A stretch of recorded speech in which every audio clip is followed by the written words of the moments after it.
Hi and welcome to our International Bookmap Masterclass seminar, Profitable Trading with Limit Order Book and Bookmap. I'm very happy to be with you during this seminar and to demonstrate how markets really act and work based on the Limit Order Book and Bookmap. I will take you on the journey to explore and see the world of trading with complete other eyes. That's a promise. You'll learn at least 4 strategies that you can use successfully, or at least modify to meet your personal needs. Before we start, I have to mention some words about the copyright of the presentation and the video material. This presentation and as well as the video material is protected by international copyright laws. No part of this publication or video material may be reproduced, distributed or transmitted in any form or by any means, including photocopying, recording or other electronic or mechanical methods without the prior written permission of the publisher, except in the case of brief quotations embodied in critical reviews and certain other non-commercial uses permitted by copyright law. For permission requests, write to the publisher addressed Attention Permission Coordinator at the address below. General trading risk disclaimer and important information and disclosure. TTW Trader Live Seminar presentation is for educational purposes only. All trading ideas discussed by the instructor are for demonstration purposes only. Trading involves a substantial risk of loss and is not suitable for every investor. Past performance is not necessarily indicative of future results. Please read this disclaimer in detail. You can find it on ttwtrader.com/disclaimer.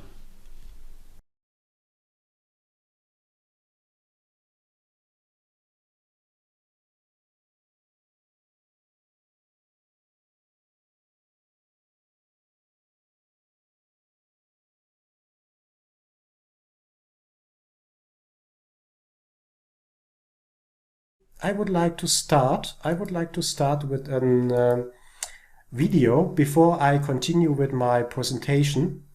And let me drag this over there. This is the recording from last Friday. And before we continue in the presentation, I would like to ask you here the question.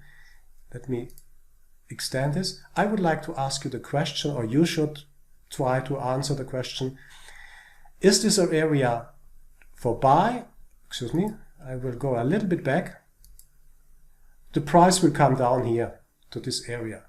Is this an area for buying, for selling, or to sit on your hands and doing nothing? And the more important question is why?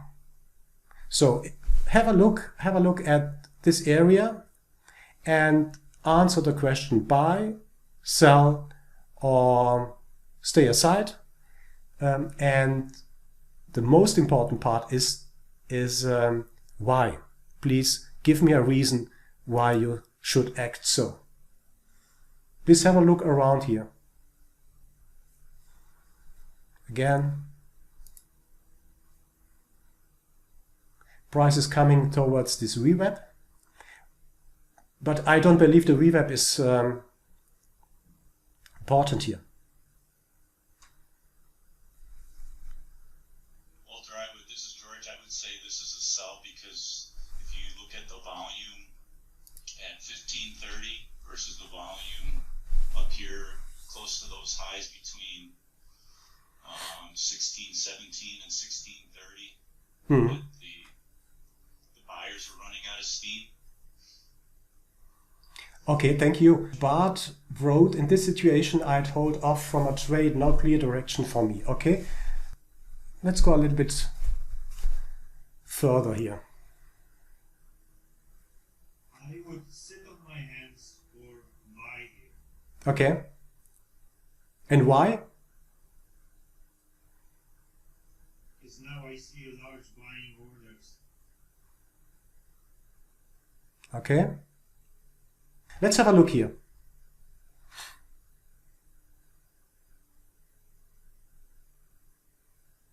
So in a few minutes.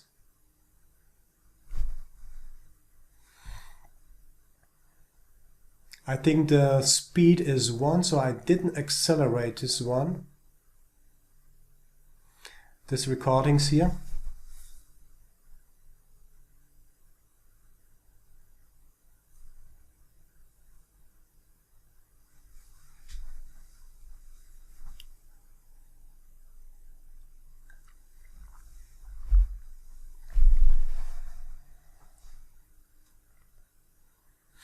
I don't want to comment at the moment, but only let you watch what is happening here.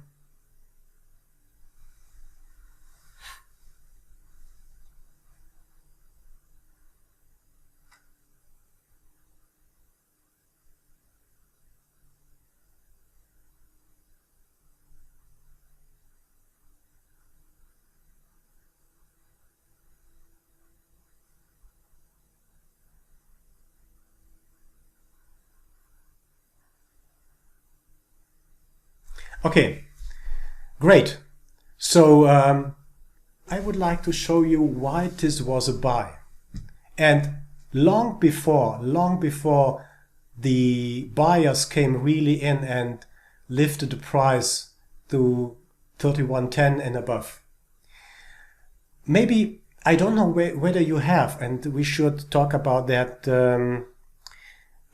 this evening or tomorrow evening latest, because tomorrow we will go through the exercises in the later afternoon, and I would like to say that this is an absolutely important part of your trade, or should become an important part of your trading, because this is the limit order book. We will see why this is important. But more than that, it shows you exactly here in this traded column what is really happening and what is really traded here. At the motivation part, just to show you what we are doing or what we will do this week. This is a recording from last Friday. This is the ES future. And my question was, is this an area to buy or is this an area to sell? And I would like to point your, let me find it. I would like to point your attention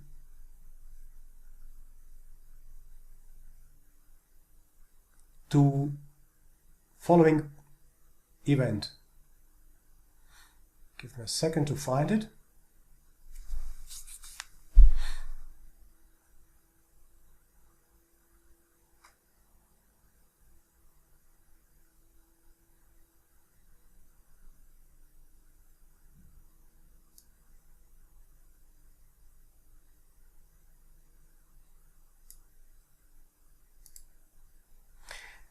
Do you see what is happening here? Do you see what is happening here? Look here. Look here. We will go very intensively through this part today, to this limit order book. And what you see here is 132 contracts are waiting to be bought, or there are 132 buyers sitting on 750 here. Okay? And you see what is happening.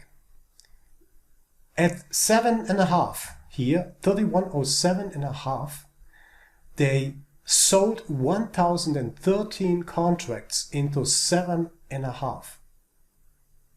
How can this be? And how can this happen? Because we see 132, but they sold 1000 contracts, more than 1000 contracts into the 750. Do you have an answer maybe to that, or speculation? It's absolutely open. There are no right or wrong answers, but let's discuss about this behavior. We will see in the following hours today what's behind that. Okay? What is this? We have 1000 sold into 750. The passive buyers are absorbing, the sellers keep hitting the bid. Absolutely, absolutely. You see, the point is, I don't want to go deeper into this bit, because I I've developed a logic how to go through this whole stuff here. But you see what is happening here. They are hitting the bits, they are hitting the bits, they are hitting the bits. And the buyers added, refreshed,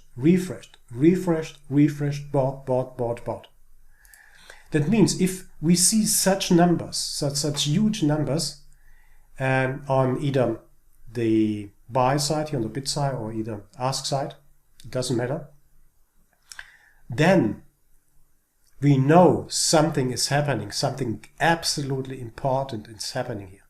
So my traded volume is refreshing here, but you see the buyers here. You see the buyers are adding. You see the positive numbers, 250, 260, 200, and so on here. You see that?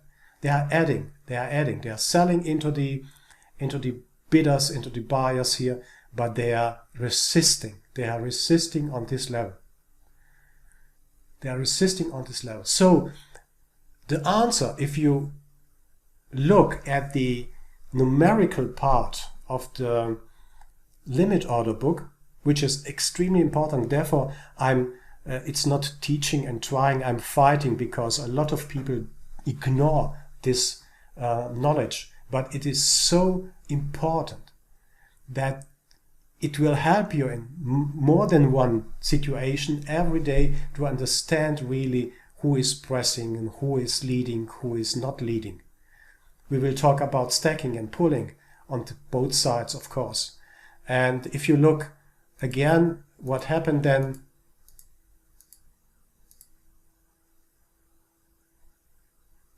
No, I think it was here. They lifted the price because this was a huge absorption here.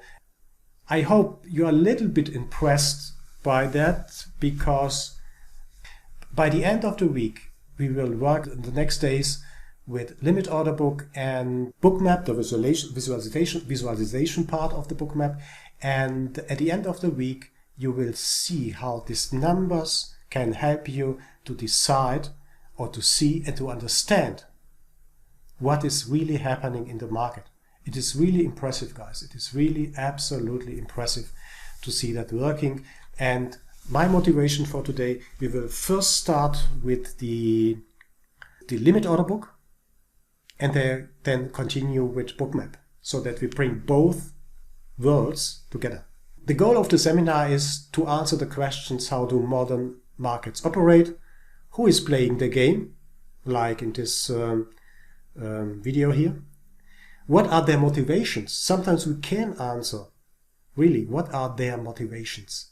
How do they act and interact? We can see that on the in the limit order book as well in bookmap.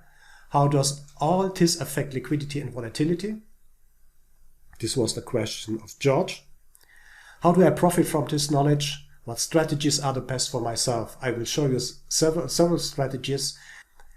So the strategies, there are several strategies. You can use them. You can adjust them to your own trading style.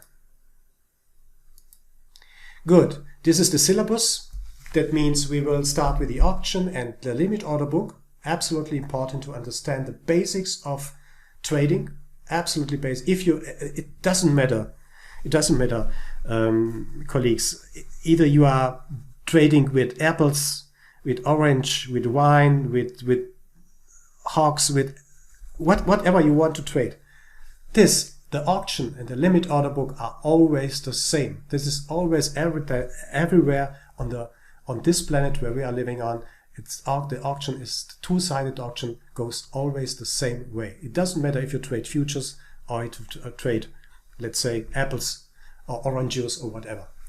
Then we will have an intense look on the liquidity, absorption, exhaustion. We will talk about all the fine stuff in bookmap. We will talk about the sweep, the strategies. We come then to the strategies first to understand how sweep and exhaustion, absorption can be seen. And I see that's a mistake in the foil. Before we come to the strategies, we will talk about correlations. And one of the most important part is, I can understand you, George, because I was in the same situation. You know, you want to trade, you see these huge opportunities to be independent, to earn money every day in this market, and to maybe to do it in 2, 3, 4, 5 hours, and then enjoy your day, staying on the beach, having a long drink, and so on. This is really a dream of most of us traders.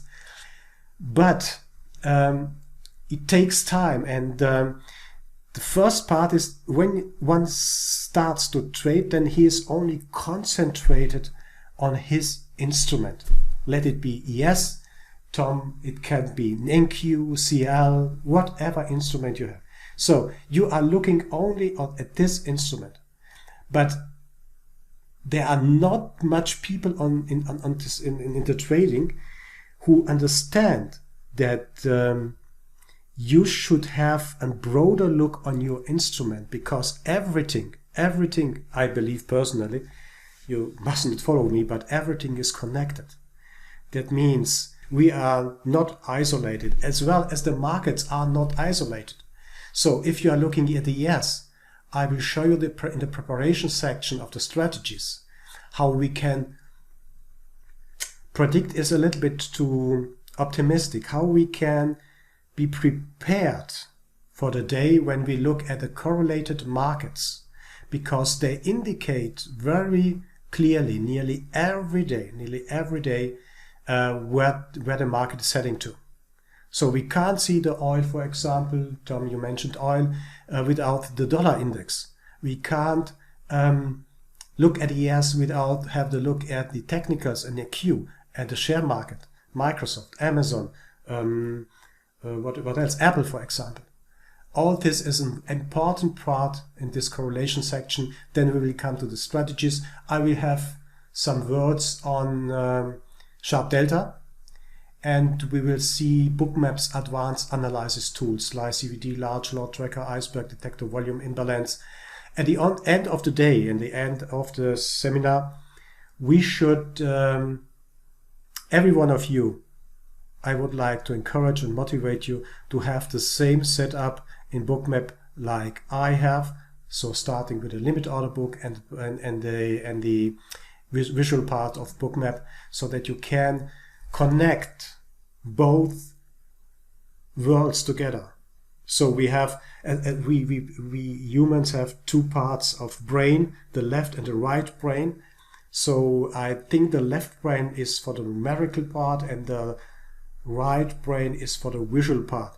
And during this seminar, during the next 5 days, we will bring this numerical part together with the visual part. And I hope so. Some of you will see more than before. You will see for sure more than before. This is the content of the documentation. I hope everyone has downloaded the documentation. It's an advanced documentation in 385 pages. Some of them are redundant. It doesn't matter, but there are still more than 300 pages of knowledge, of experience, of strategies, and so on. We will go through this week.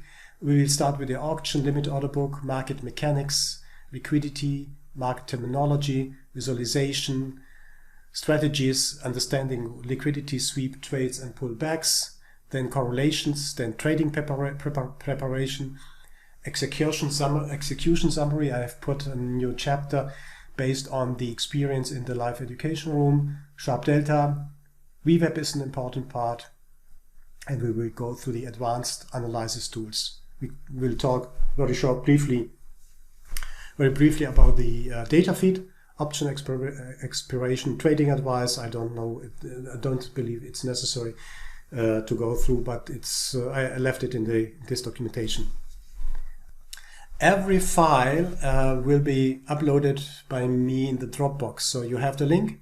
Please download also the feeds, the recordings. I will upload to the Dropbox.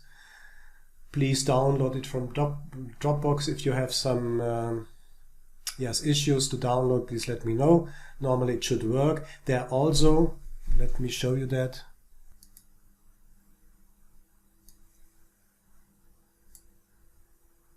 This is the content. So this is the presentation.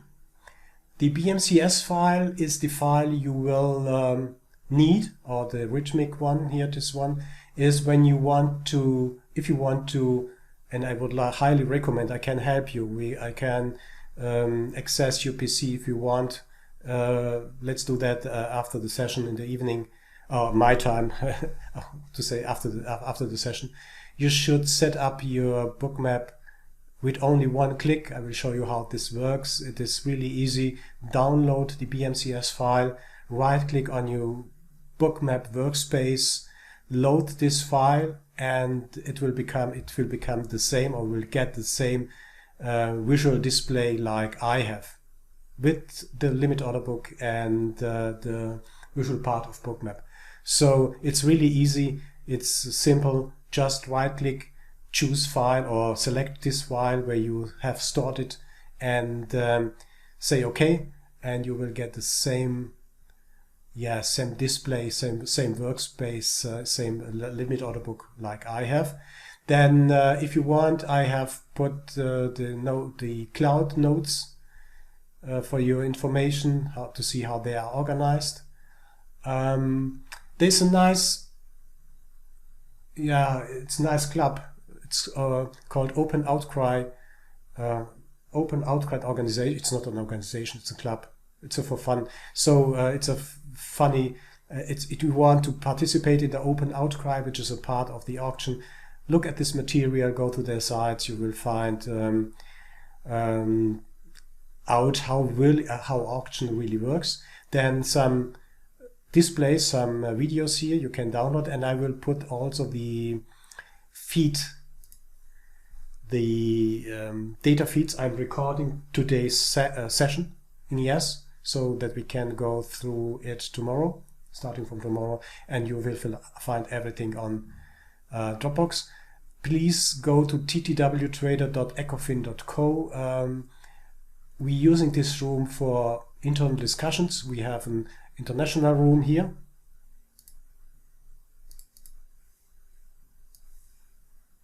So we have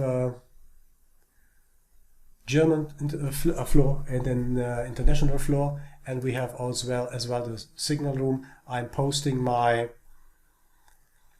preparation part here in the signal room as well, and showing something what is really interesting. If you want to know the access to the Zoom meeting or to the live education room, I will post it here in the signal room. One of the most important part is the data flash. So it is the fastest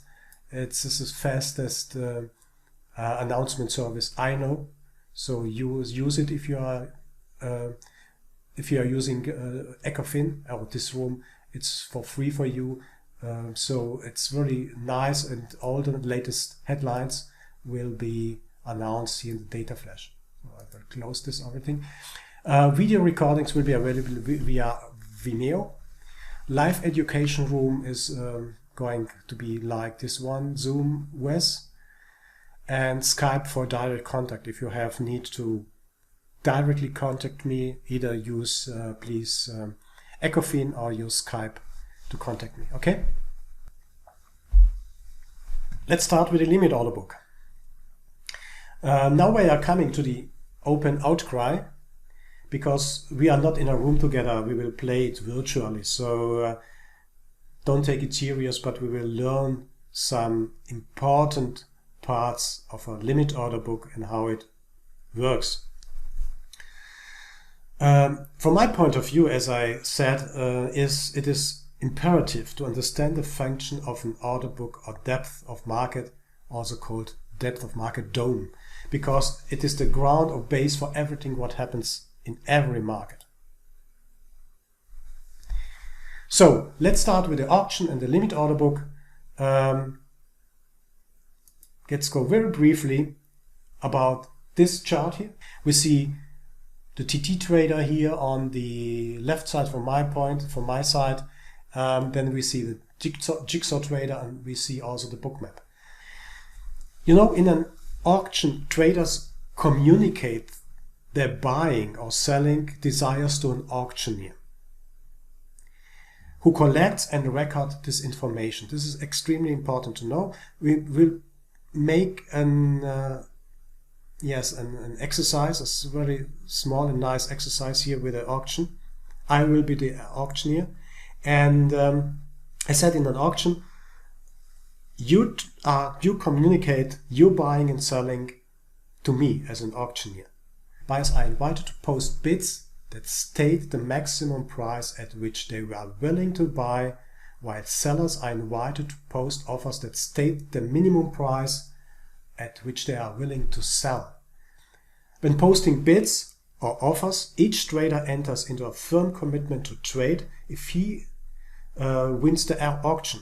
So if you are placing a trade, you enter a firm commitment to trade. And that's an outlook to the liquidity part in the language of modern financial markets. This commitment is called liquidity provision. We will talk about liquidity and how important liquidity is, but we have to make distinctions between different types of liquidities. Auctioneer, like me later, gathers these bids and offers into an order book. This order book describes the quantities that are available for purchase. This order book describes the quantities that are available for purchase or sale. Here, purchase here, sale here. At each specific price. The dilemma today, so far as I see that for all traders, we are not used to read a limit order book or a DOM, or even understand it, because most of us started trading with traditional charts and indicators. That's the reason why it is hard or even not possible to understand the principles of an order book. It's simply a journey, and it takes time, and really screening time to see what you should see. And when you see that, you will be amazed. You will be amazed how confident you will become. Really, believe it.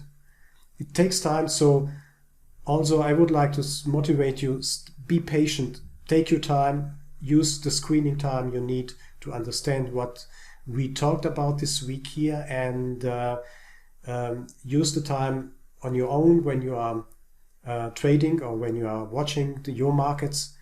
Take your time to understand how both worlds, the numerical world of the limit order book and the visual world of the bookmap, can be brought together to give you an excellent view of the market. You will understand it, and I'm sure you will follow a logic. You will follow a logic then.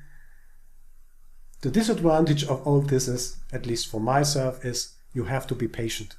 You don't have to have a bias. That's the point here. And we can know everything, but we will remain human beings and humans, and sometimes we are simply wrong.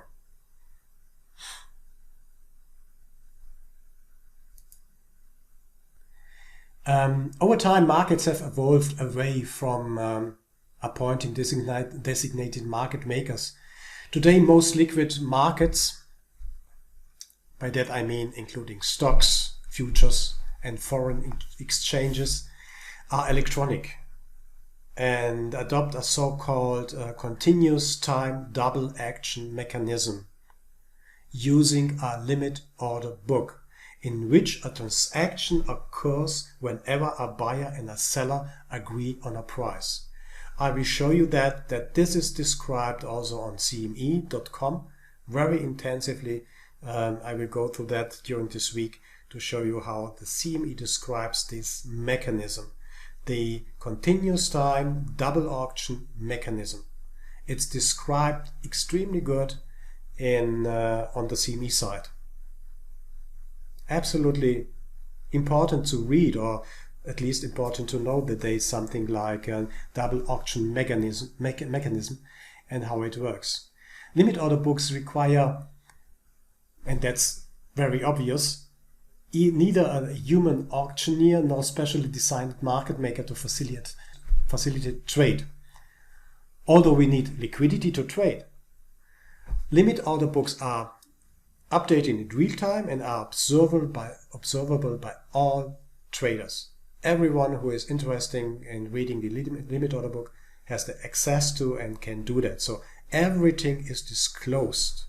Everything is exposed. Everything is exposed. So there is no, there is no secret. Limit order book is a standardized bookkeeping in trading. We can answer following questions. How much was traded? When was it traded? At which price was it traded? Was the price accepted by the traders? Which side wants to buy? Which side wants to sell? Are there aggressive buyers or sellers? We have the answers to thin liquidity or thick liquidity, which means there are illiquid markets, and there we are talking about liquid markets, as you will see. The limit order book, the structure is that we have a price here. We have a bid column. We have an ask column here. We have the traded volume here. This is the traded volume.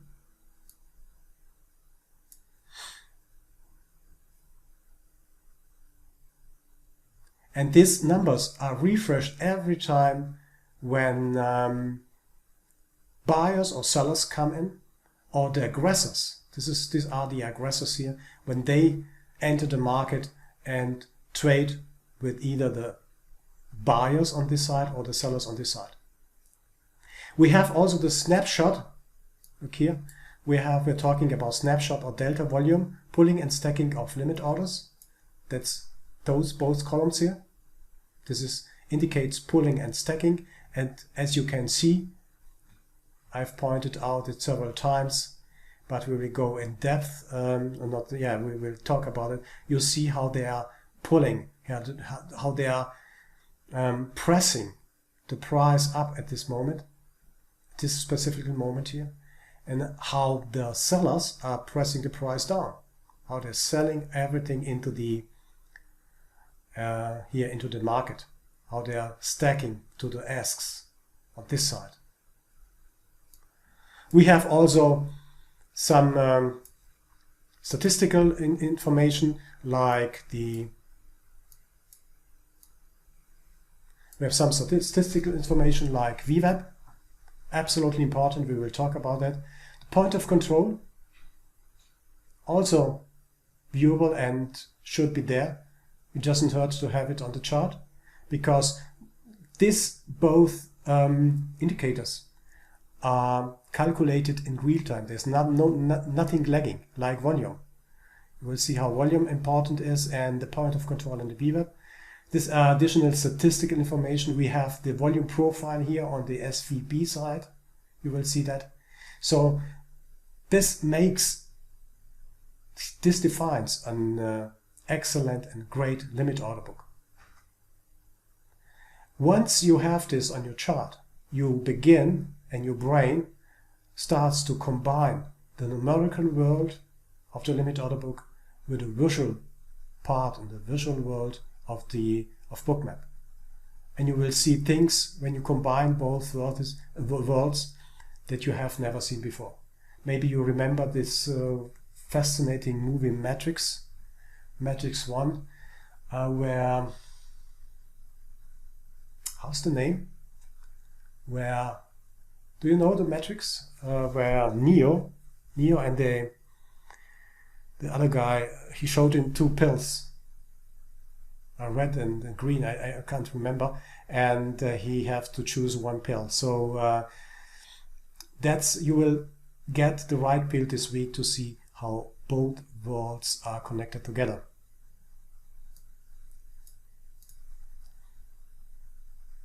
Okay, this is the structure of a limit order book, and we should have it on our charts every day to understand really what is going on. The other point we have to talk to is the data feed, because rubbish in, rubbish out. Maybe you know the saying. So if you works with our IT and industry, so that means you have to have absolute superior data for your chart or for your trading to get the results you want. So if the numbers are not okay of a data feed or of data feed provider, then you won't get anything unreasonable output on your chart. Now that's what we talked about, what I have shown you. This is the former Jigsaw platform, and I'm using that because it is extremely well organized. Absolutely well organized. So I haven't seen that before. When I started again with trading, I think it was 2010-11 or something like that, it was quite confusing to understand what this all about is here. What is numbers, what is this volume profile, and so on and so on.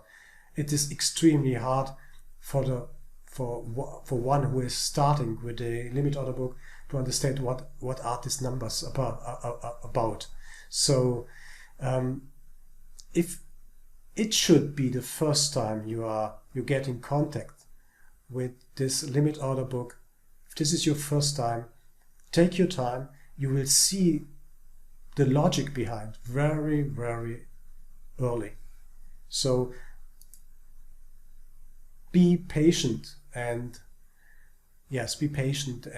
understand, try to understand what's going on.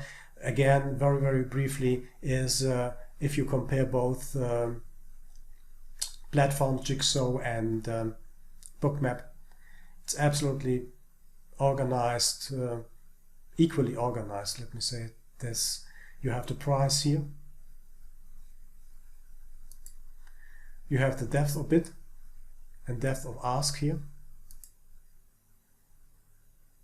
It's absolutely the same, and even if you have the same data feed, I've tested it with Rhythmic, even if you have the same data feed, the numbers are absolutely equal.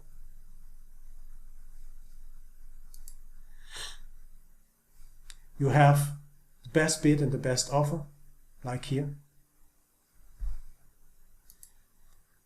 Traded volume, we will talk about aggressors in this column here. These are the aggressors. The only what we can't predict, I would like to say that in this way, is that we can't predict when the aggressors are coming in. But we see when the aggressors are hitting the bids, for example, and they can't break the price down, like in the first example we had today. So the snapshot column is one of the most underestimated columns.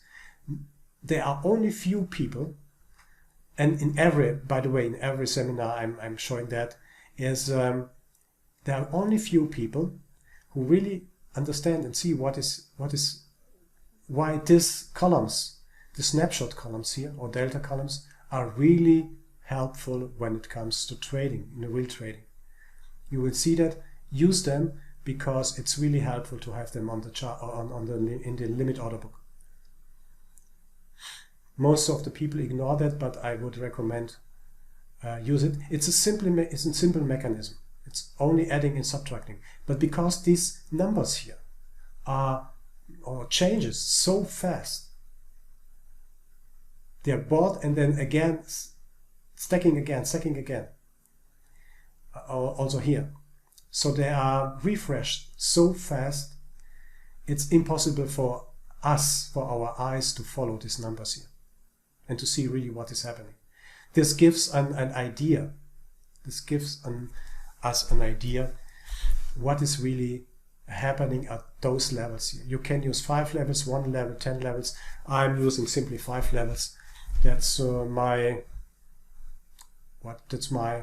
preference. That's my definition here in Bookmap. You can change this. We will see that how to change that. Play a game today.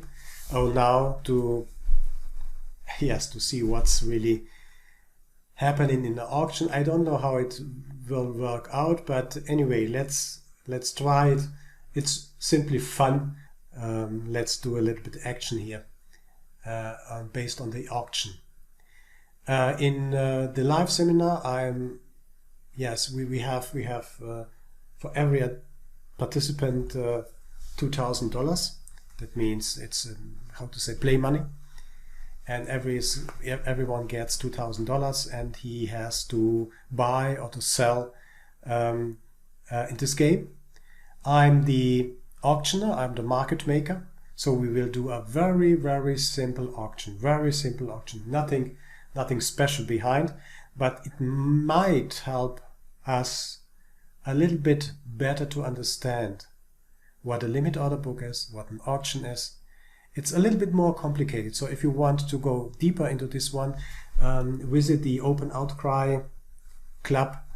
You will find the documentation on Dropbox, as said, so you can go a little bit deeper into the auction. It's absolutely fun, and from my point of view, not only fun, it expands your knowledge, tremendously, to a great extent. We will do the auction, understanding the organization of the limit order book, the limit order book terminology, understanding your role as a trader, understanding what moves the price, why is the price going up and why is the price going down. Let me define some rules, guys, and please be concentrating. We will do that only, let me say, 5-10 minutes, not more, and then go into the discussion. It's an open outcry. So I am the auctioneer and the market maker. I'm the supervisor here. We will not sell. We will not do short selling. So we will not do short selling. You will only trade market order. As said, no short selling at the beginning. Duration is, let me say, 10 minutes or so. We will see how this evolves and what happens.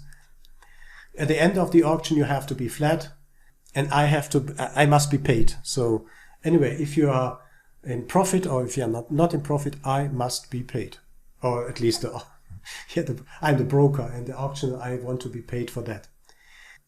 I would suggest, please note that you have $2,000, and we will start with the trading. Let's use the chat because I need time. To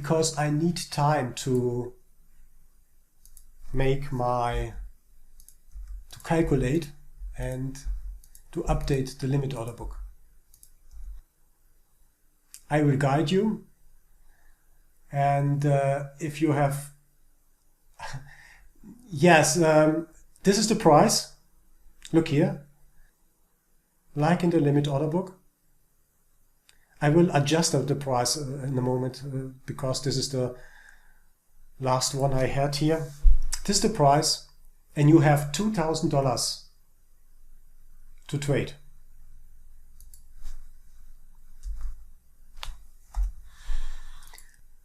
Yes, we are simulating the future market. The exchange is open and I'm the auctioneer. So what I'm doing now is, let's do it a little bit slower. So I'm the auctioneer and start to bid. So if I want to say, I want to buy 22, I want to buy 22 at 80, I want to buy 22 at 80, and then I'm starting to sell. I want to sell 15 at 90. I want to sell 15 at 90. I want to sell 15 at 90. Who is willing to buy 15 at 90? At 90? Who is willing to buy 15 at 90? Or this end is, who is willing to sell to me contracts for 80? I have 22 contracts to buy. I have 22 contracts to buy. So the first is just a moment, buy at 90. Buy at 90. That means, thank you, 5. If I buy 5 at 90, I've got 10 here. And we are currently, no. Just a moment. George. No, George. the matching engine, that's excellently, hold on a moment. So Angelic bought 5 at 90. There are remaining 10 at 90. They want to be bought. And the matching engine is doing following. Is anyone willing to buy 5 at 90? Is anyone willing to buy at 90? Is anyone willing to buy at 90? And if there's no response, there is no offer, then the matching engine is changing to the bid side. So who is willing to sell sell at 80? Who is willing to sell at 80? I'm willing to buy 22 at 80. So George, 70 is not traded yet. You understand what I mean? Because you wanted to buy 5 at 70, but it wasn't traded. So you can put your what I can do is I can put your 5 to the 23. That means we have 28. We have 28 at 70 sitting. Yes, I would like to do the market orders because it's a little bit easier for this fun game here. Okay, the next I have the buy 5 and 90. That means I have to add 10 and subtract 5 here. Now I'm the auctioneer. I want to sell 5. I want to sell 5 at 90, want to sell 5 at 90. Who is willing to buy 5 at 90? Who is willing to buy 5 at 90? Okay. Then the matching engine is auctioning back. That means we are at 80. So I'm willing to buy 22. Or who is willing to sell anything to me? Who is willing to sell anything to? The problem here is, guys, that no one can sell at the moment because no one bought. So the only two guys who has been buying at the 90 was Angelic and Bart. Sorry, Bart, I missed you too. Okay, Bart bought 10. That means we have 15 on, and 5 has been bought here. That means this is the status at the moment. So please buy it until and then we can sell. So now we are trading we are trading at 190. Best bid, best offer. Best bid and best offer.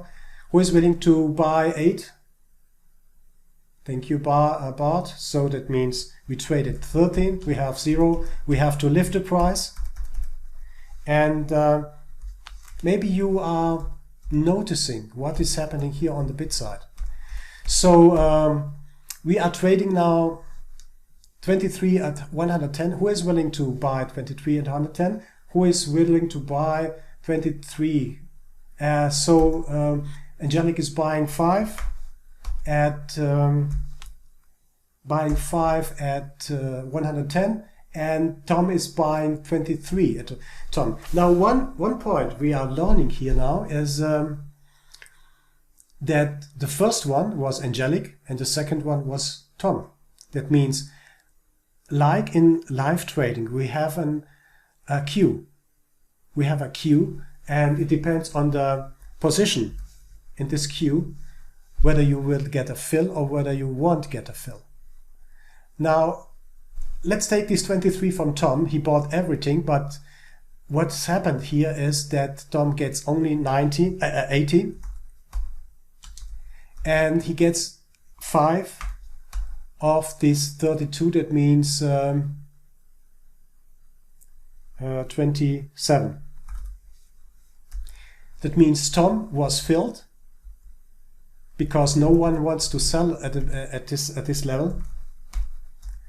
And Tom was filled, but he got an average price which is a little bit more worse than he wanted. Now, what we are doing now, who is willing to sell it for 110? I have 32 contracts are waiting to be filled. So who is willing to sell into 110? Who is willing to sell into 110? Who is willing to sell into 110? We are 32 buyers here. We are having 32 buyers. Is one willing to sell? Okay. I'm not yet. No, no, no change. No chance, but no. Sweep is an extremely nice indication. So I have to 27. Sorry, we are trading at 120. We are trading at 120, and I have 27 to sell it for 120. Let me see that. 5 sell 110. Okay, that was a 5. Excuse me. So we have still 27 on bid, and you got your contracts back, 5 contracts back. Please count this, make the math, but yourself by yourself. You sold to 5 contracts at 110, and 5 and Tom again 5 at 110. That means we have reduced the queue here. There are only 22 buyers, and we have still 27 sellers at 120. So is buy 27 at 120. That means you get 32 even, and the price we are trading now 130 and 120. Who is willing to buy 14 at 130? 130, 14 at 130. Who is willing to sell into the 120? There are 35 buyers waiting at 120. Who is willing to sell 120? To sell into the 120 bid? No one? No one?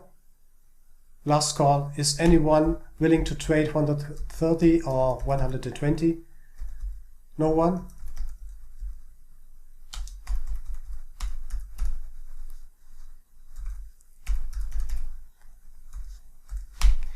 Now we are trading 120 to 110.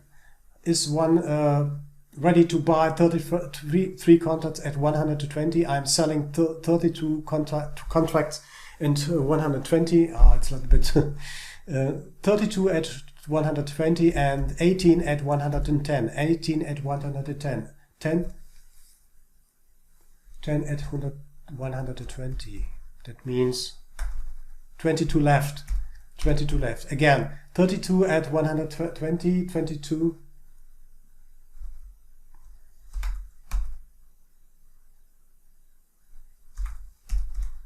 $12 left on at 120, 110, 18. I will buy, or 18 at 110, or 18 at 110, 18 at 110. Sell 12 at 120, 12 at 112, 20. We have still an offer of 12 to lift the price. We have sell 10, 110. Okay.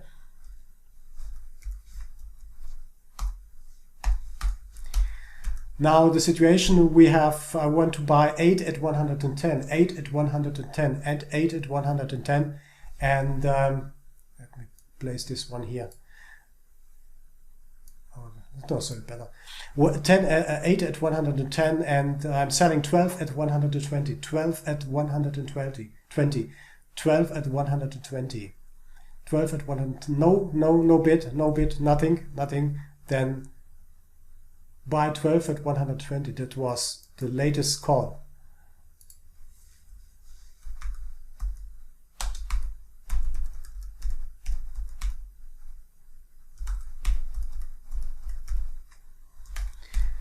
$34 at 130, 13, 34 and 13. We are trading at 130 with 34 to sell. These are contracts I want to sell. 34 at 130. Are you ready to buy 34 contracts at 130? Okay, bot is strong here. That means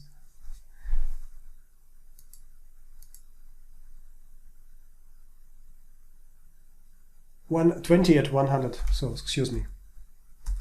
So that's the new situation. We have 14 still ready, sitting on 130, and I would like to buy 13 contracts for 120. 13 contracts for 120. Do you offer me 13 contracts for 120?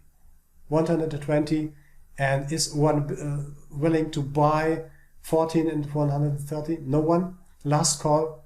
14 and 130 and 13 and 120.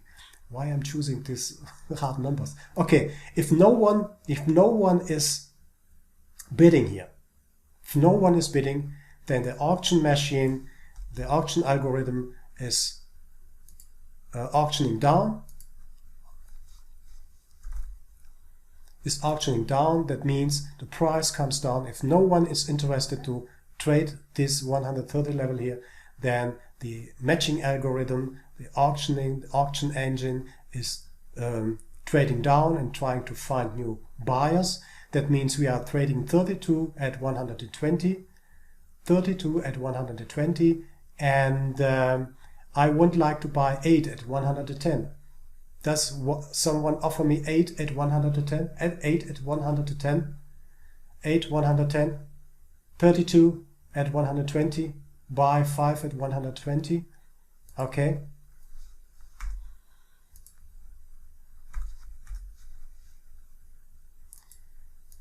So I have 27 to sell at 120. Is this a fair price for you? 120, 120, 27. Buy 20 at, but you have only $2,000, yes, you know.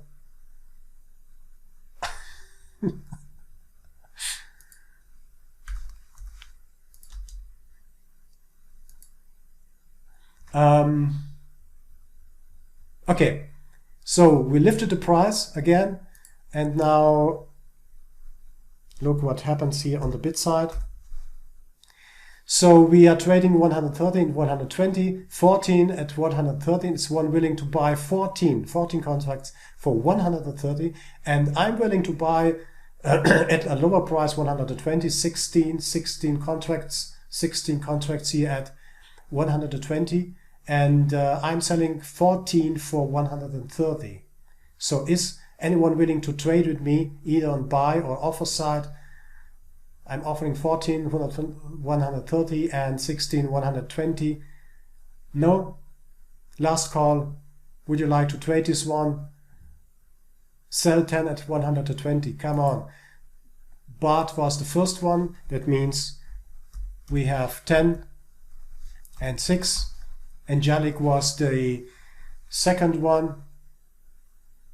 That means we traded here 6 and 10 here.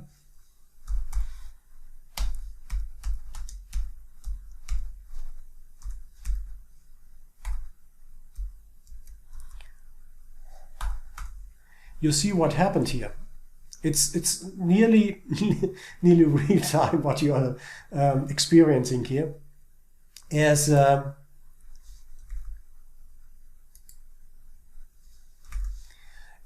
the price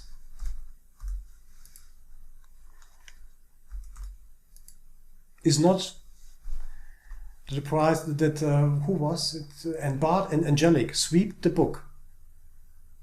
So the price dropped 2 price levels down because we had more to sell than the bidders were accepting to buy here on this side. And suddenly, I don't know who, I can't follow that, but Bart, Tom, George, some who bought at 120 here, must hope that our buyers come back here to hit the bidders and to lift the price, come to break even. Because you are sitting at with your shares here around 120, 130. And let's do the last thing for this auction here is I'm offering 45 at 110, and I'm willing to buy 18 at 100, 18 at 100, 18 at 100, and I'm offering 45. Oh, sorry. Okay. I'm offering 45 at 110 and I'm buying 18 at 100. Is anyone willing to sell something or to buy something? Again, 45 at 110 and 18. I'm ready to buy 18 at 100. So I'm bidding 18. I'm bidding 18 at 100. I'm bidding 18 at 100. 45 at 110. 45. Last call.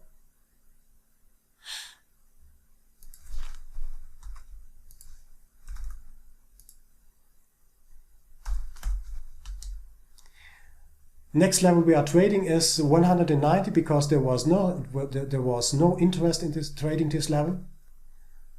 So we are trading 36 at 100 and we are trading 12 at 90. That means I'm offering 36 at 100. Is someone willing to buy 36 at 100? And I want to buy 12 contracts at 90. So I'm willing to buy 90, I'm willing to buy 19, I'm willing to buy 90. Is anyone ready to sell something to me? I'm buying. I'm sitting here on the 90. No one?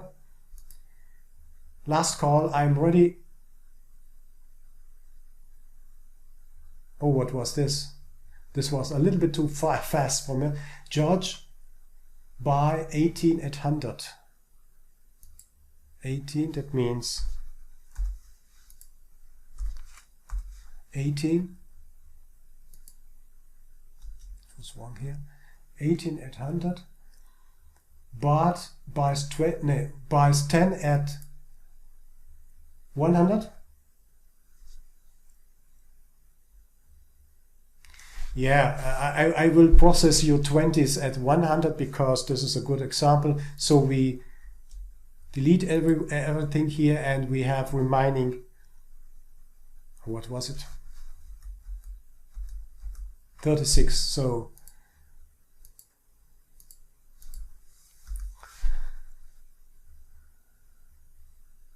$18. This is the order from George, and we have 20 here. That means we have nothing here.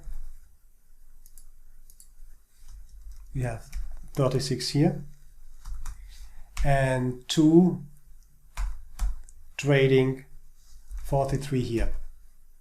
So now the price goes up and you see what happens here is because Bart lifted the price for one level and we are now trading 43 at 110 and I'm willing to buy 14 at 100. Do you see what I'm trying to point you to? It's not only the auction. This is the auction, very, very simple auction. So let's stop it here. That's okay. Maybe we can, if you want, we can repeat it again.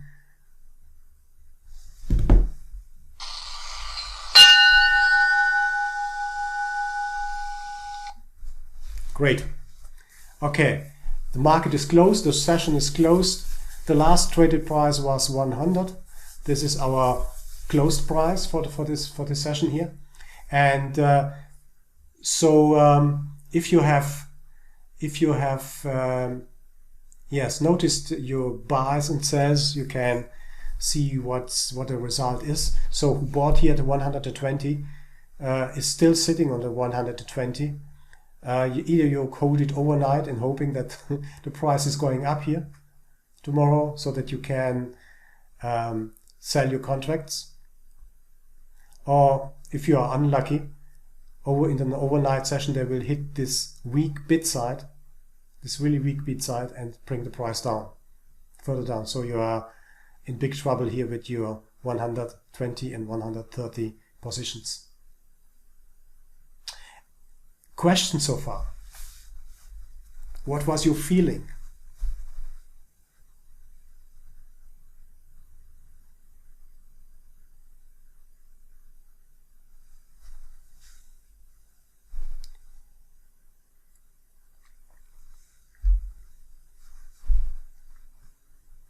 No one? Walter, this is George. It was interesting when the bigger buyers came in on the top. Yeah, absolutely. And I don't know whether you have to deal with it or whether you must process this kind of trading, but you can do it by your own. That's not a big deal here. This is an Excel sheet. You can do it by your own and how to say, not play it with your family. I did it before I prepared this one with my family here. It was nobody understood what's going on here. Anyway, and what's this about? Because we are not used to auction here or to trade a price. Like on the bazaar in Far East, for example. It's the same, absolutely the same. So you are negotiate the price of a product here. That's absolutely the same behavior. Either if you look at the bazaar, you will. It's the right word, bazaar. Yeah, or marketplace or whatever. It's the same behavior. And what we can learn here, please think about it in a few minutes. I would like to suggest to make a coffee break here for 10 minutes to grab a coffee and then to continue then. I would like also to use this time to discuss this a little bit more with you. It's quite simple, but maybe because I was now the auctioneer and who pushed or pressed you, who pushed you to buy or sell something, maybe you got a certain feeling for this kind of trading here. And I would like to continue after the coffee break, but there are several interesting parts we have to talk about this in this theoretical part, really theoretical part, because this you will see every day. It doesn't matter what you trade, whether you trade NQ or YM or CL or gold or soybeans or treasuries. It doesn't matter. It absolutely doesn't matter. Only the numbers are different here. That's the only, in the prices, of course. Prices, the numbers are different, but the mechanic is always the same. Maybe you have had time to think about this little game here, what we did. It was not professional. It was not, professional enough. But anyway, it gives us an example why it is important to watch the limit order book, as we will see during the next days. But I would like to discuss with you, why are we allowed to trade? What is the reason that we are allowed to trade? Yes, we have the access to every exchange on the world. What are you trading? And at least we should understand that trading is at the end a zero-sum game. He asked, when do I know when other buyers or sellers support my idea? Exactly. When do I know that? Because in order to be a buyer, I need, yes, a crowd behind me who is willing to buy. And on the other side, if I'm a seller, if I'm just looking the ES today, if I'm a seller, I need the crowd behind me. So to support my idea and to sell with me. That's an absolutely interesting question. Do we know the other? I'm writing down the questions here because they are quite interesting, or not quite, but they are very interesting. Do we know the other participants? Do we know them? And when? And what? The second one might be, what motivations? Well, this is really hard to answer. But when they are, yes, participating in the market or coming in the market. Can we answer the question during our trading day? What are the other participants? Do they support me, or do they not support me? That's the counter question. And do we know, when they are entering the market? And maybe about their motivations is really hard to say, but maybe we will talk about correlations. We will talk about news, for example, that might be trigger who drives the market up or down. The point is we have to understand, and we will see that during this week. You will get a lot of information, a lot of knowledge, so you will need time to digest it.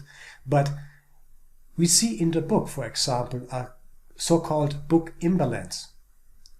We will talk about. We have here more on the offer side, on the ask side here, 43.32, 14.23, than on the bid side. By that, you can judge, you can see what is really, by this book imbalance, you can see what is really happening. But let's given the market is a constant market. That means when we have more contracts, when we have more to sell and when we have less to buy, then the market is more likely to go down. It's valid for the opposite side. When we have a lot on the bid side and we have less on the limit side, then the market is likely to go up. So the market is always trading in the direction of the least resistance. So when the resistance here is less than the resistance here above, then the market is trying to push the market down until it reaches a certain level or even a certain liquidity level. But we will come to that back. That's the uncertainty comes, and I'm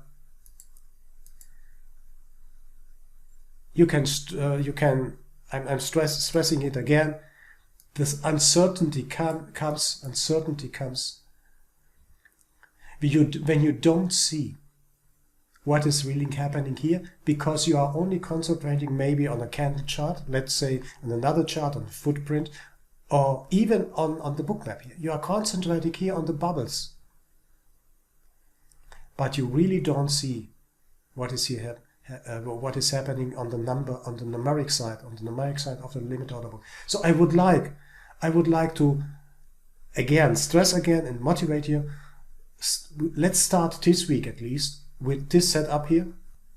The uncertainty comes from because we have only one information here, and we can interpret a lot in this area here. But as long as we don't have additional information to this price part here, as long as we don't have any additional information, it's very hard to say it's down or up or whatever. You will see that liquidity plays an important game in our trading decisions. We want to find when to trade and where to trade. That's our goal for this week, to find the edges of trading for us. But you see what I mean, Angelic, and therefore I think you have the same setup. But if you have only one information, it's really hard to rely on this single information here. So we need additional information of the live market, of the real market, of the now, not based on the past, based on the exactly the same moment now. We need this information, and then we can combine both informations and make our decisions then. Why are we allowed to trade? My answer is we are allowed to trade because most of us are so-called liquidity provider. You see here an account. It was burned down from 62. I'm not sure whether this is dollars or euros, but doesn't matter. It was burned down in a half a year from 62 to 400 euros, for example. This is impressive, guys. This is impressive. This is only a small trader, little trader. That's nothing here. That's a real account. It was at least it wasn't a real account here. We are allowed to trade, and please think everything every day before when you're thinking about trading. We are allowed to trade because we are liquidity providers. That's an important point, and because we won't be liquidity providers. Because we won't be liquidity providers, we are together here this week to see that other alternatives, other views on the market could help us to take liquidity instead to provide liquidity. As said, trading is a zero-sum game, and statistically, I don't know whether it's 96 or 98, but the number is huge, where we see that retail traders are losing their money within months, sometimes within weeks, because they don't understand that, because they don't see how an auction is working, what is really happening, because they don't see the whole information. Absolutely. That's an absolutely important part. And even you will see that, and I experience it too, even if you see every information, sometimes it's the own psychology who is a little bit reluctant to press the button.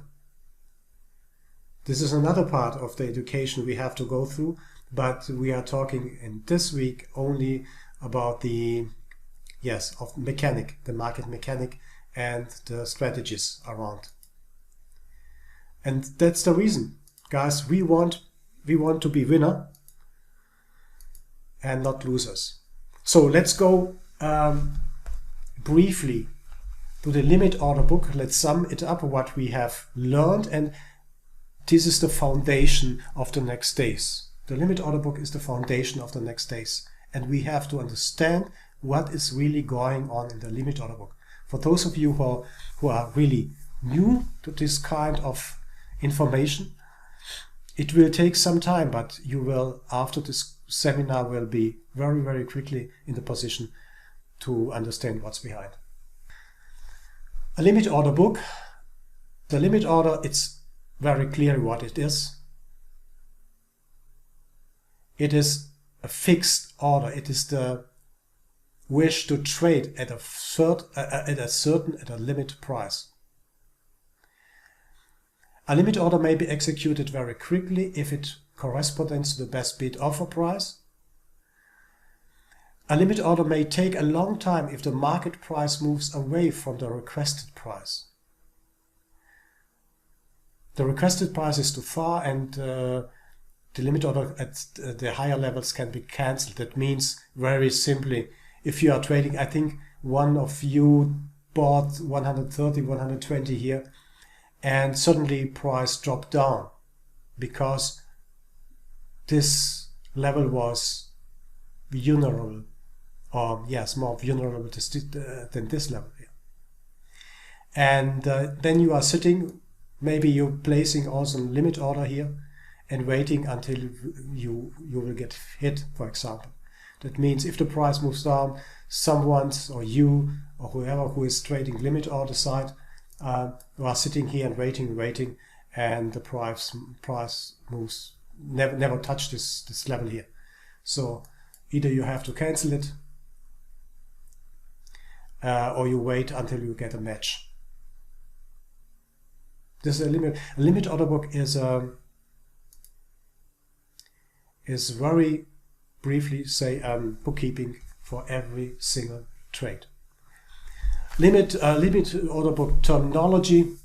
The market order, it's absolutely important. You have been the market order. This you can remember this very easily.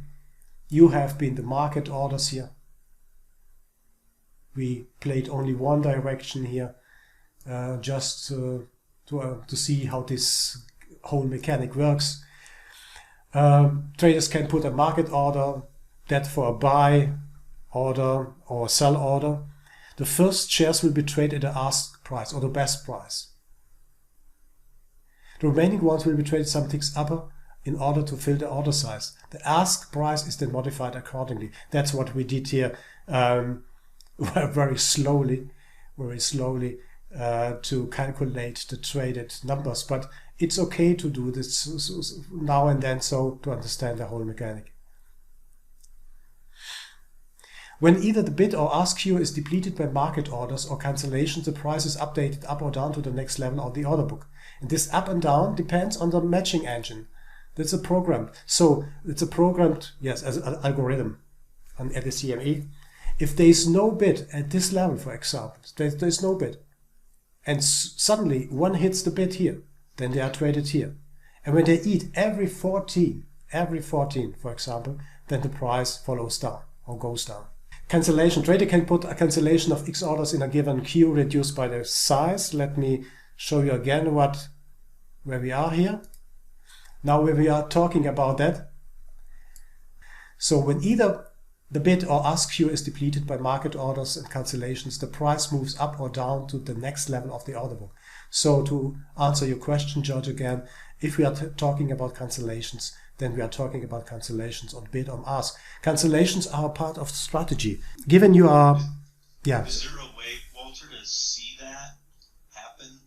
For instance, I know in the delta quotes, those are limit orders. So we're not seeing. Is it possible to see them pull the market orders? Yes, it is, but it's not very clear in the limit order book, because the limit order book is extremely fast, so we don't see them. But you will see in Bookmap the cancellation of orders. It's absolutely obvious to see that in the Bookmap how they cancel. You can, if you are trading only, for example, with Jigsaw and nothing else, then you will see also, you can see the cancellations, but it's so fast. Especially the best way to watch it is to trade the treasuries, for example, the 30-year, 10-year, and 5-year.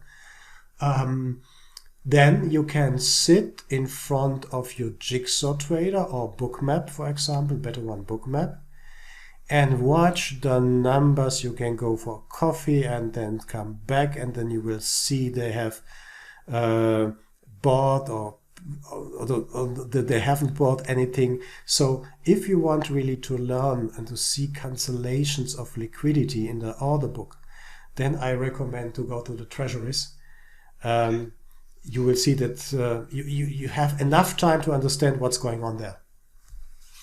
It's very, very hard for thin instruments like 6E or what do we have? CL and Q, for example. It's extremely hard because the liquidity displayed on both sides here is so thin that one contract of 20 contracts sweeps through the whole to all prices here. So we are talking about thin and thick liquid markets. We'll come back to that.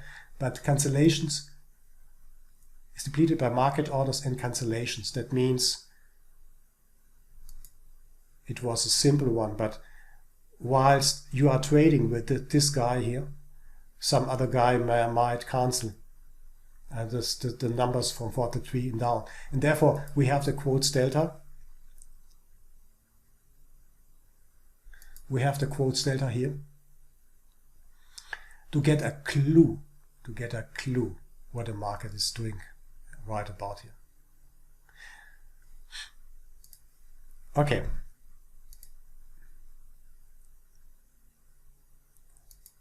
Sorry. Now, as we did it, the dynamic in the limit order book is that actual trades come in two forms. You can put a limit order or you can put a market order. So market order usually, if you don't use any chasing algorithm or similar, market orders will be executed immediately if the queue is there. That means we will talk about the CME and the FIFO in a moment. So if the queue is there, you will get fill immediately. That means on the limit side. If you're traded on the price in the market, you will get the fill immediately. So there's a difference. I don't know whether I expressed this well. So if you are in the limit order, it depends on the queue where you are to be executed. Or if you put your order market, then it will be executed at the best price. Yes, trader can cancel anyway at any time. When either the bid or ask queue is depleted by market orders and cancellation, the price moves up or down to the next level of the order book. And even this one is described in the CME. Let's have a look there.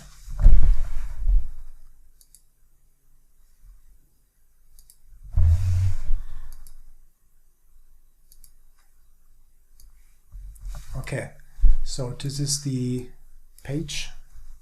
Maybe you are interested. Let's have a look at this short video. It is only 1-2 minutes of 4 minutes here. We will get a brief overlook about the matching algorithm, and then we will have a really brief overlook and explanation of FIFO. Absolutely interesting to keep in mind. Welcome. Can you hear my? This video provides an overview of each matching algorithm. Can you hear my supported screen? on the CME Globex platform. A matching algorithm is logic that determines the allocation of matching orders and is designed to ensure that each market participant is given the best possible execution at the fairest price.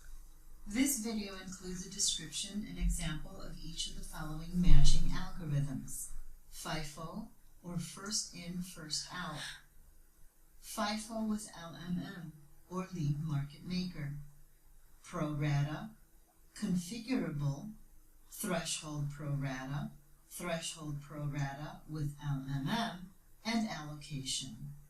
This demonstration provides a basic example of each trade matching algorithm available on the CME Globex platform. Each example depicts a matching scenario using the pricing convention for the given product. The algorithm applied per product, allocation percentage, maximum, minimum, and all other allocation parameters are configurable at the sole discretion of the Global Command Center. Contact the GCC for additional details. The algorithm applied for a given product is determined by the exchange and shown in the CME Globex product reference sheet. Each product shows the applied algorithm and, where applicable, other elements that affect allocation, including top order allocation, FIFO percentages, pro rata percentages, minimum pro rata allocation, and how to address any remaining quantities. These are explained further in the examples. Okay, the last one I want just to show here, FIFO. FIFO stands for first in, first out. As the name implies, FIFO allocates by best price and earliest time on the order book. This example uses the E-mini S&P 500 futures contract, which uses the FIFO matching algorithm. An aggressive buy limit order for 100 arrives. The best matching price on the central order book is 20.41.25. Let's expand this price level to show the participants of its resting 150 quantity. In a FIFO market, the resting orders are filled by time rank, or the sequence in which they entered the book. In this example, ABC was first in and will therefore be first out or filled. Resting orders for firm ABC and XYZ match fully. Firm KLM matches partially, which leaves their non-matched quantity of 5 resting on the book. Note, in a FIFO market, a resting order loses time rank priority and is requeued when modified in any of the following ways: quantity increase, price change, or account number change. Okay, so if you want to know about the matching algorithm, how CME is organized, then please use this link, or you use the link above to go a little bit deeper into it, because we are trading on the CME and we are trading ES future, for example. The FIFO algorithm is important for us to understand, and what it means if you don't get a fill, for example, why we are waiting, because the queue wasn't matched, we have not enough buyers or sellers, for example, or we are the last in the queue. So we didn't get in the fill, so we have to chase the price, for example. The limit order book is electronical today, but we have to take care about, because it is the costs-free, wonderful solution and additional information source that we can use to improve our trading. What I wanted to say is simply that people make markets. It's obvious, but we have to remember that. I think not charts and indicators, even in this age of electronic trading, people are not computers or still make the final decision. People don't make the final decision to sell or to buy from stocks and bonds and so on. The market, after all, is a collection of people buying and selling. So you and I and we all together, we are trading against, let me see, another guy, another person. At the end, it's very clear, either he wins or we win. That's quite obvious. The broker wins every time, that's okay. But the question is either he or me in this game. And there is a saying, no, it's not a saying, it's a Latin saying, cui bono, maybe you know that. To whom is it a benefit? Cui bono. It means it's the kind of motivation why I'm doing that. I think few well-informed people know that and maybe make their fortune out of the information they got. So think about cui bono, to whom is it a benefit when I'm trading? Do I have followers, as Bart said? Do I have followers who support my move or not? Yes, because trading always needs two parties, that's obvious. We have to go through it, and we have to understand that we must be better than the average retail trader. And I'm sure we will when we understand the limit order book and bookmap a little bit better. Following, price, time and volume is the trinity of every market, of every trader's price, time and volume. We will have a look at price, and sure, we will have a look at time. Time is an real-time, not lagging indicator, which is on every chart, and it's free. Guys, it's free. As well, the price is not free because we need, and volume, it's not free because we need good data feed, but time, it's free, and it is an amazing indicator when you look at a market even in time. And that's I think one of the advantages of bookmap, because it shows, let me find it again.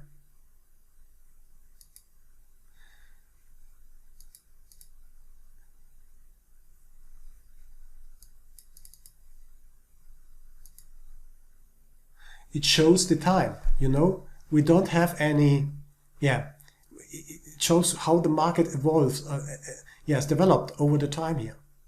You see that? And it's so important to understand the time. The x-axis here on this line. You will see that, okay? So there are real-time indicators. Maybe we are not used to use them, but we will use them here in this seminar. Okay, great. We are coming now to market mechanics. Again, a little bit expanded what's around the limit order book. I would like to ask you now to come back to me and say, okay, this is the first part of the seminar. It's not over, but I would like to set the foundation. Even we are not going so deep. And if you want to make an auction again, we can do it tomorrow, for example, just for fun. It's absolutely important to understand it. Market mechanics, basic terminology. We talked about the limit order book. We have to have a look about around the other explanations and the terminology we need maybe from now and then to remember to talk about, because we have, from my point of view, we have to understand the terms and definitions of market makers, matching engine, aggressor, and passive trader before we go deeper into the market mechanics and impacts on our trading. So we are now talking about the market maker. These were special market participants which are legally obliged, or who are legally obliged to maintain a fair and orderly market in exchange for some special privileges. So there are, in former times, market makers are obliged to provide liquidity. To achieve their goals, market makers perform two tasks: quoting and clearing. That's what our broker companies today are doing. At least in the forex market, they are also quoting, but quoting is the exchange and clearing is the broker. But they had initially following tasks. At all times, a market maker must provide a bid price with a corresponding bid volume, and an ask price with a corresponding ask volume. As long as they say as they are, or as long as they are not modified by the market maker, these quotes are binding or have been binding, in the sense that the market maker must execute any incoming sell order with volume less than or equal to volume at a price, and any incoming buy order with volume less than or equal to price has to be quoted. Clearing means once buyers and sellers have submitted orders that specify a price and a volume, the market maker decides on a price that makes the numbers of unsatisfied orders as small as possible. Satisfied orders are cleared. That means clearing. That's what the electronical part of the CME is doing. Is they are matching the orders FIFO, at least for example for the futures, for the CME futures. So this electronical market are, in former times, market makers, is responsible for the queuing and for the dequeuing of the orders. So they have the task to remain unsatisfied orders as small as possible. Satisfied orders are cancelled. Again, please write it down. Please keep it in mind. We will come tomorrow or on Wednesday to an extremely important part, liquidity. Please keep in mind, satisfied orders are cleared. So when the matching engine matches incoming market and limit orders, they are cleared. That means they disappear from the market. Given you and George are trading, so if he's selling something to me, then I'm satisfied and he is satisfied. So every one of us are going back. So we are, how to say it, not disappear, but we disappear from the market, and next one is trading then. Yeah, when the market maker comes in, are they putting in both limit and market, or just limit? They put the on the limit. The liquidity is always on the limit sides. Oh, yes. Okay, great. So the liquidity is always on the limit sides. But that means when a market maker, given I don't know, maybe, yes, when you live in Chicago, you are on the CME, and given you coming in through this door into the pit, and you are the one who provides liquidity only on the limit price. So you are obliged, as said, liquidity, because liquidity sits only on the limit sides. Remember that one? So I was the market maker. Here, I provided liquidity at 43 at 110 and provided liquidity at 100. That's not true in reality. Okay, that you know what, but you know the principle. So I'm providing 43 at 110 and 14 at 100.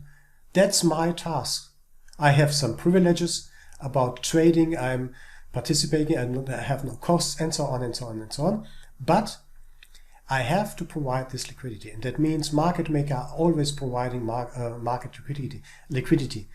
And by the way, colleagues, that means you and I are market makers. So as long as you sit here on the limit side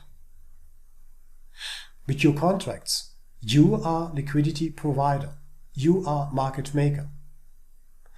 Also professional market makers who are sitting there and trading with thousands of contracts, thousands of lots.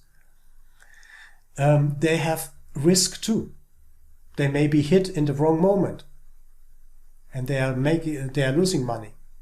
So they are quite experienced, but if something happens, unusual happens in the market, they can be hit too.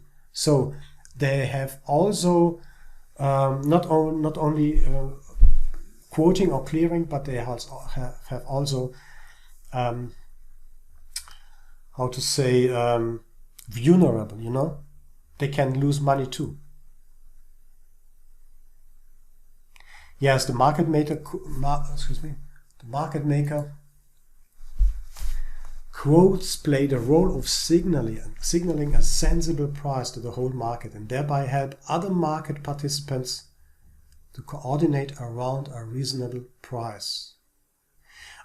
Please remember too, a market maker quotes play the role of signaling a sensible price to the whole market.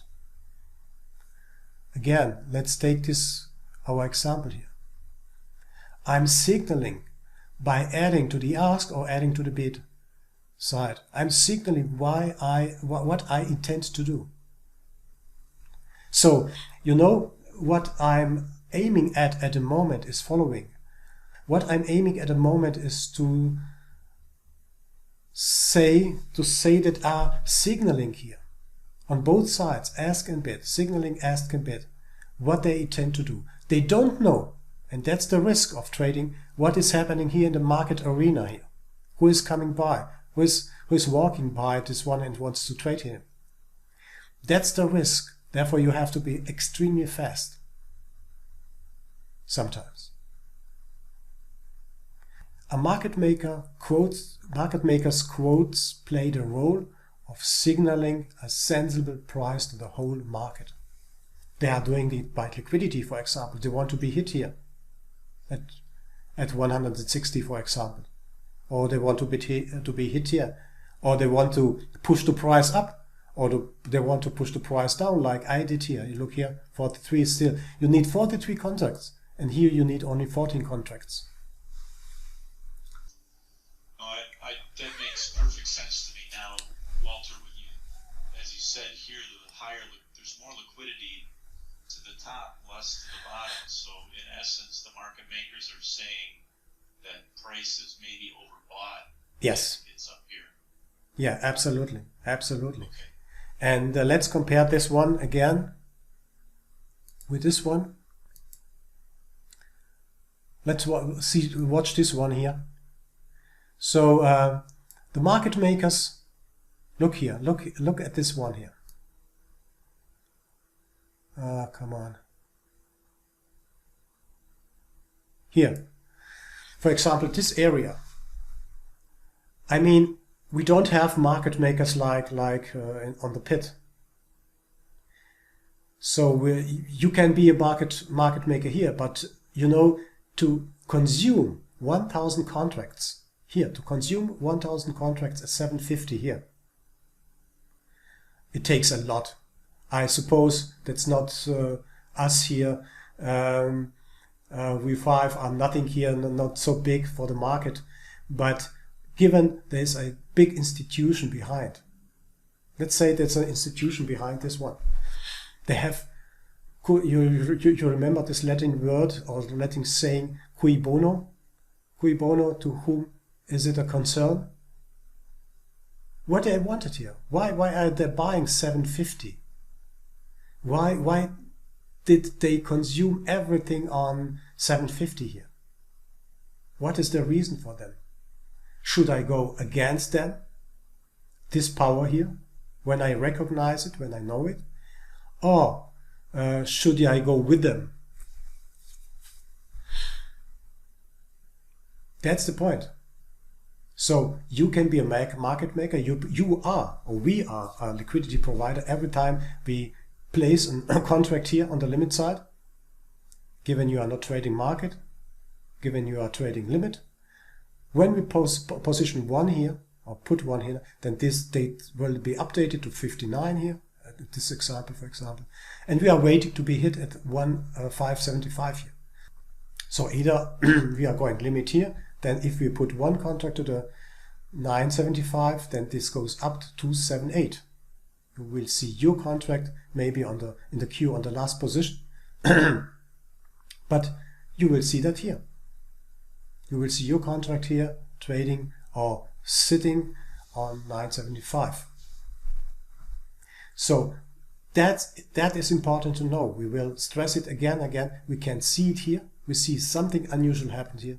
We can have a brief look in this one and get the connections between those both worlds.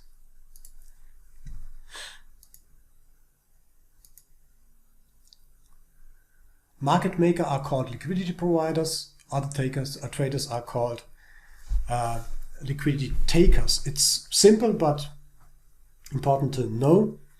In a market where all trade is facilitated by these designated market makers, the participants, you and I, can be parted or partitioned into one or two categories. The market makers who offer trading opportunities to the rest of the market, and the other traders who have the opportunity to accept them. Traditionally, these categories are named to reflect their members' contribution to the flow of liquidity. Market makers are called liquidity providers, and others, traders, aggressors, are called liquidity takers. So you can be both. You can be a liquidity providers sitting on the limit side, or you can be a liquidity taker, executing market orders. Immediately get hit on the market order. The same point you will find here: aggressors and passive trader. If you are going market, you will be known as aggressor. This is unusual, but it seems to be an normal expression for market buyers. That means aggressors are traders who consume liquidity from markets. That means that aggressors are buying or selling at a current price. Other traders are passive because they provide liquidity to the markets by placing bids and offers that may not be filled or executed immediately. Yes, and it's obvious. Either these are humans, or they can be computers running any algorithm or some automated algorithm trading programs, for example. So we are facing a market who is mostly dominated by automatic trading. For example, to answer the question, what is a sweep and why happens a sweep?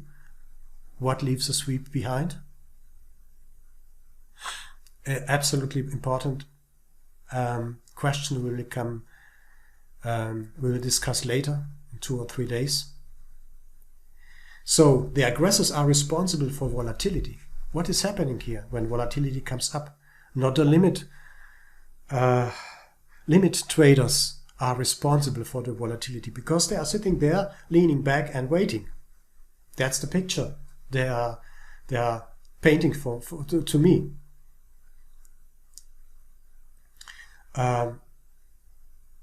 In today's electronic markets, trader can be human or they can be automatic algorithmic trading programs, of course. That's absolutely common. Aggressors are responsible for this volatility. If you look at oil, for example, or other thinner markets, it's extremely crazy to follow that. This price moves.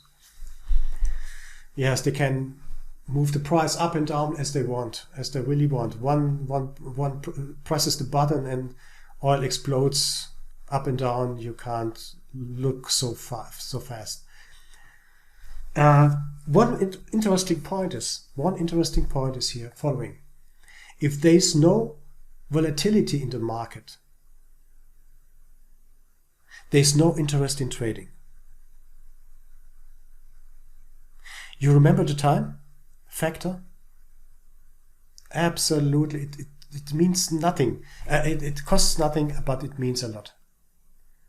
I will show you another example. We'll see a lot of examples. So don't worry, but just to undermine what I'm saying, why is this taking so long here? Look here. Look here what is forming here.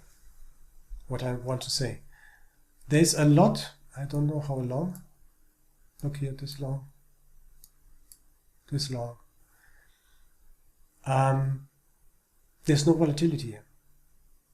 Either the market is dead or something is brewing here. Something is happening here. There's no volatility at this trading.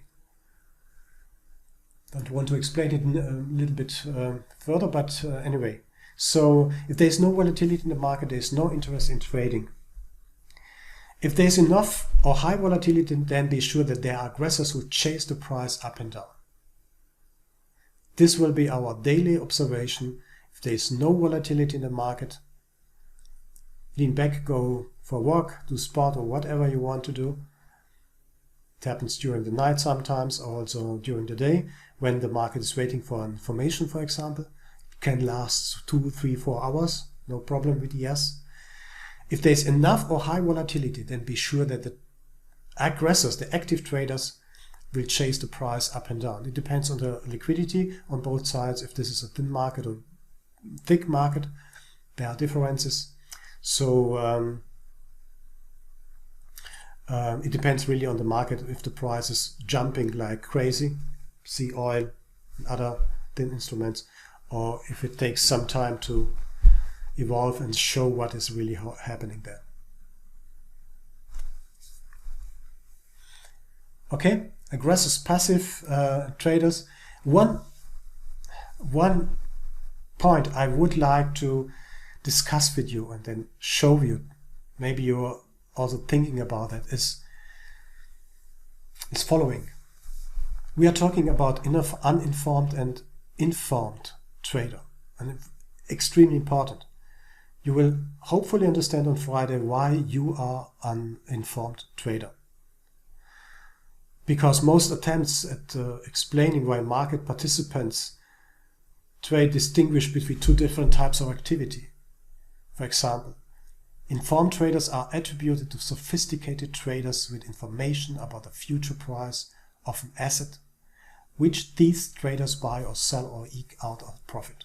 These are informed traders. These are sophisticated traders with information about the future price of an asset, of the market, for example, to get out profit out of it. Uninformed traders are attributed either to unsophisticated traders with no access to, or even, and that's important, to inability to correctly process the information. The inability to correctly process the market. The information, The information, auto liquidity trades, and so on. The trades triggered by a need for immediate cash, a need to reduce portfolio, and so on. These trades are often called noise trades because from an outside perspective they seem to occur at random. They do not correlate with future price changes and they are not profitable on average. Anyway, in most cases, however, this seemingly intuitive partitioning of trades are as informed or uninformed. This dividing of both classes of informed and uninformed trades suffers from one problem. And information is sometimes difficult to measure. What means information?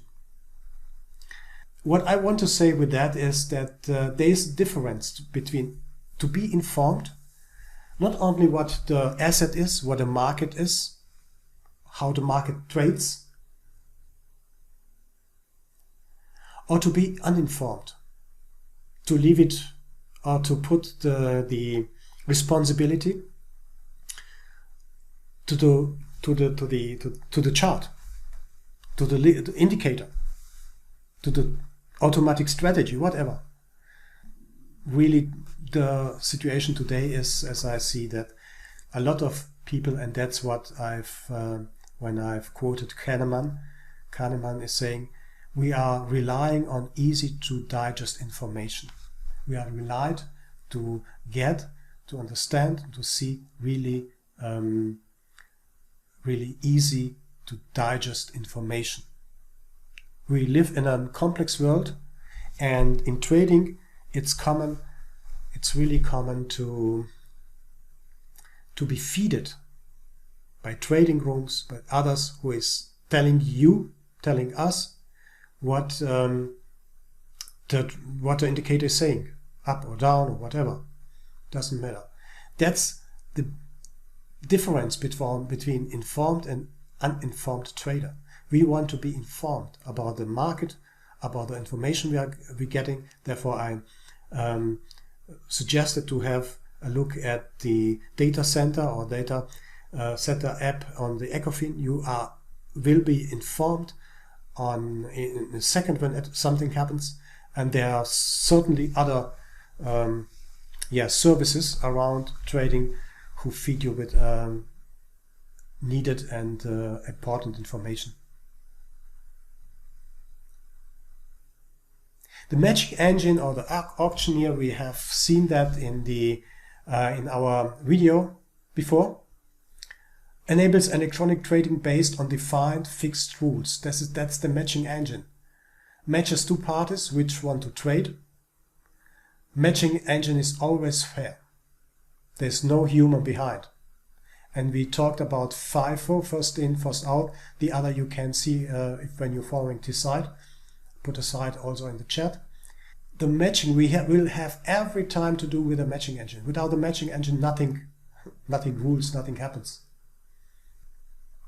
Yes, and the matching engine's task is whenever a trader submits a buy or sell order, a order book trades matching algorithm checks whether it is possible to match to existing sell or buy orders.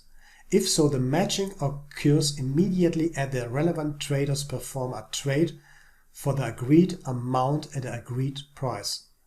Any portion of the order that does not match instead becomes active at the price, and it remains active until either it matches to an incoming sell or buy order or it is cancelled, of course.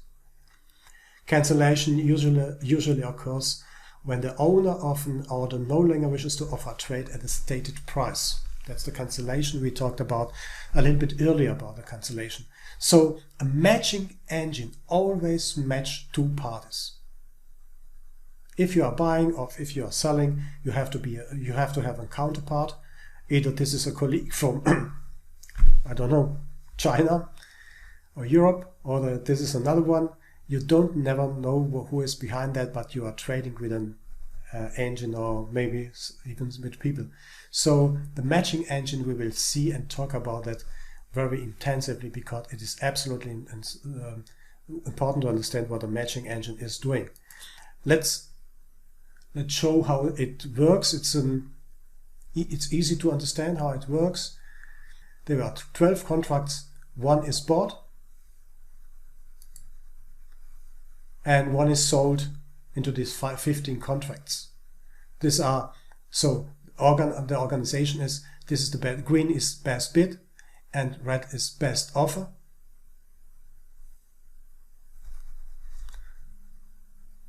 We find, so green is best bid and red is best offer.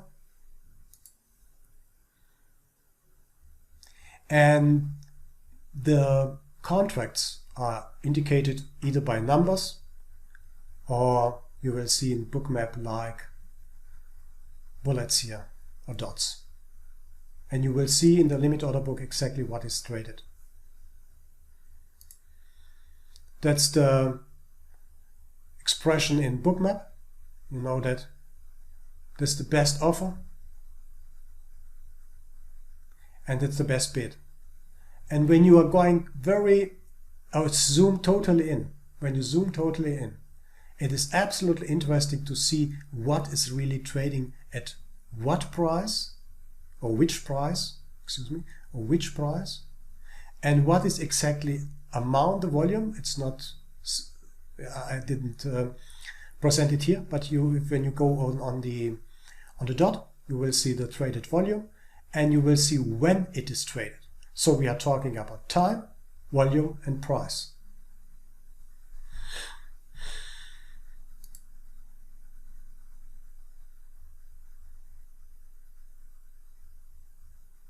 So this is, you see the best bid, best offer, and sometimes you see very regular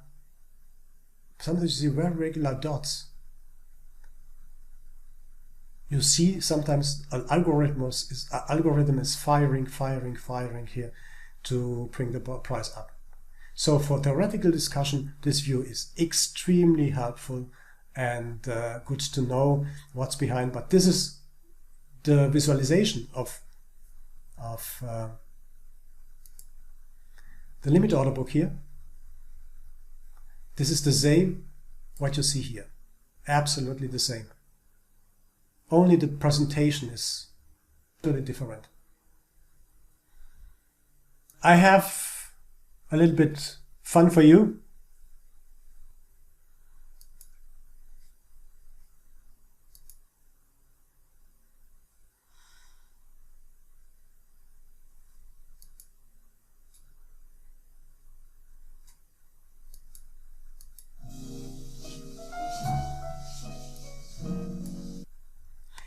Great, guys, we had an interesting day today.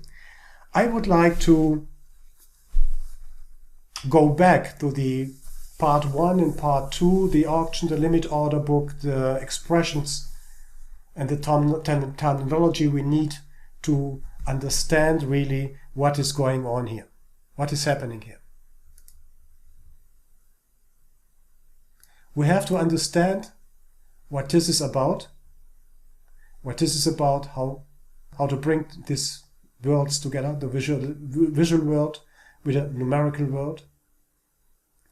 This is the task for this week, but the foundation of understanding what is going on here is in this part. I'm happy to be with you and hear you tomorrow. Thank you very much.